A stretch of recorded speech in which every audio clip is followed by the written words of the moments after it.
Bonjour tout le monde. Donc retour d'expérience sur la journée d'hier, là où j'ai utilisé cette petite DJI.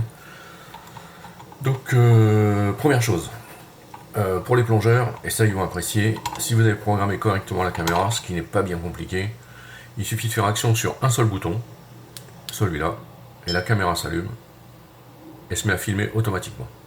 Pas besoin d'aller dans les menus, allumer la caméra, machin et tout, définir le mode et tout ça, dire sa balance de lumière, etc. Si tout est programmé à l'avance, la caméra démarre dans le mode que vous avez choisi et se met à filmer immédiatement. Donc ça en plongée c'est top, hein. Moi j'aime pas les trucs où il faut faire plusieurs manipulations, on sait jamais si on les a bien faites, etc. Oui, il y a une petite indicateur sonore qui est bien pratique parce qu'on l'entend dans l'eau. Donc j'ai essayé de faire des arrêts d'enregistrement, des reprises d'enregistrement et on entend le petit haut-parleur. C'est bien pratique pour savoir dans quel mode on se trouve. Donc quand on est, alors moi je l'ai programmé de cette manière-là. Après ça, chacun de voir comment il veut le faire. Donc là, je me mets à filmer.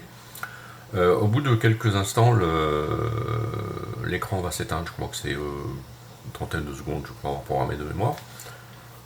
Et à ce moment-là, on a juste un petit carré lumineux ici qui clignote, rouge. Et la même chose dans l'écran avant. Ici, on a un petit carré lumineux rouge qui clignote. Et c'est le seul indicateur qu'on a, comme quoi la caméra est en train de filmer. C'est largement suffisant. Et ça fonctionne parfaitement. Donc là, de ce côté-là, moi, j'ai pas trouvé de soucis particuliers. Alors les images, bon bah vous les verrez, hein, je vais mettre quelques images en surface en plongée. J'ai mis la caméra dans des conditions extrêmement difficiles, puisque dans la plongée que j'ai faite, là, c'était une plongée en lac, bah, on n'y voit rien, quoi, comme dans tous les lacs. L'eau était obscure, on y voyait mais carrément rien, quoi. Bon, donc elle a fait ce qu'elle a pu, mais elle a vu des trucs que moi j'ai pas vu. Donc elle y voyait mieux que moi. Donc déjà c'est pas mal. Autre chose, la balance de lumière. Alors la balance de lumière, ici, il y a un petit capteur ici, voilà. Là, elle est passée, donc elle est en mode d'enregistrement, là. Et donc voilà, c'est ce que je voyais, moi, dans mon caisson, là.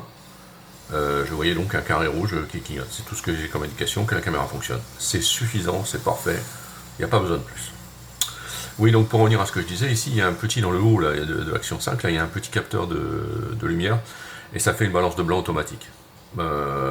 Bon, pour le premier essai que j'ai fait là, ça me paraît remarquable, ça fonctionne hyper bien. Donc ça veut dire que j'aurais pas besoin de faire des retouches, de balance de lumière et d'équilibrage de couleurs en post-production. Donc ça c'est vraiment super pratique et ça va me faire gagner un temps fou.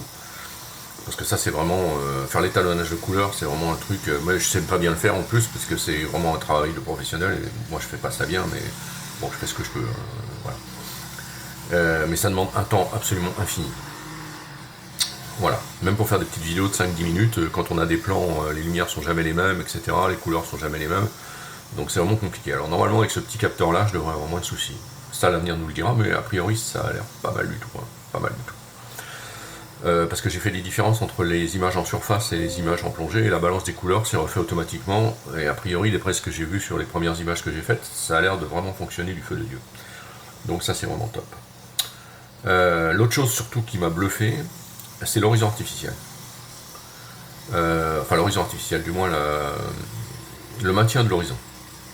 C'est-à-dire que la caméra soit dans cette position ou dans cette position, l'image sera toujours horizontale.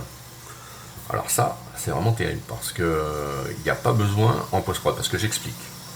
Quand je suis en plongée, j'aime bien parfois tenir ma caméra par une barre que j'avais ici, dans cette zone-là, ici, parce que les éclairages étaient plus écartés, et je tenais ma caméra par une barre qui était ici. Ça fonctionnait très très bien et j'aimais beaucoup ça parce que ça permet de faire des plans dans les gorgones, des choses comme ça, dans les forêts de gorgones, assez sympa. Mais je peux plus le faire à cause de ça. Donc dans ce cas-là, il faut que je tienne ma caméra comme ça. Alors ça va pas être pareil parce que je vais avoir les éclairages en bas, mais je peux la tenir quand même comme ça. Et j'aurai pas besoin de retourner l'horizon en post-production, parce que l'horizon sera droit. Voilà, ça c'est vraiment bien.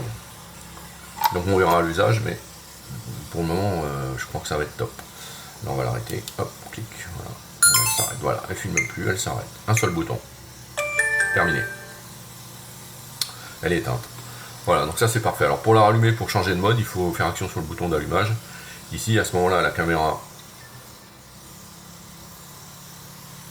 va s'allumer.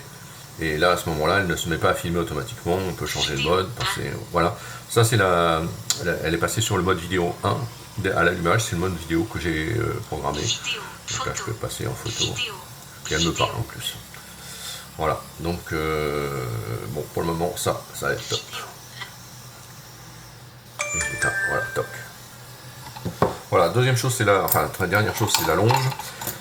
J'ai trouvé cette petite chose sur Amazon, là, vite fait, il y a des mousquetons en inox dessus.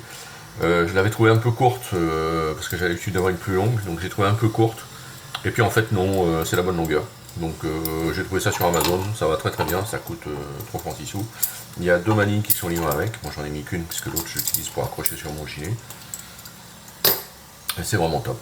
Voilà, donc voilà le retour d'expérience. Il y a une chose que j'avais oublié de dire la dernière fois, c'est que je me suis débrouillé pour que l'ensemble puisse être compatible avec les 60 mètres. Donc je peux descendre l'ensemble sans souci jusqu'à 60 mètres, sans la conscience tranquille.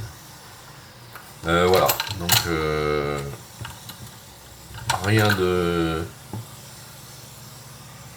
rien à jeter a priori, hein, ça a l'air vraiment top ce setup. Je crois que là je vais me régaler quand je vais rentrer à Dakar.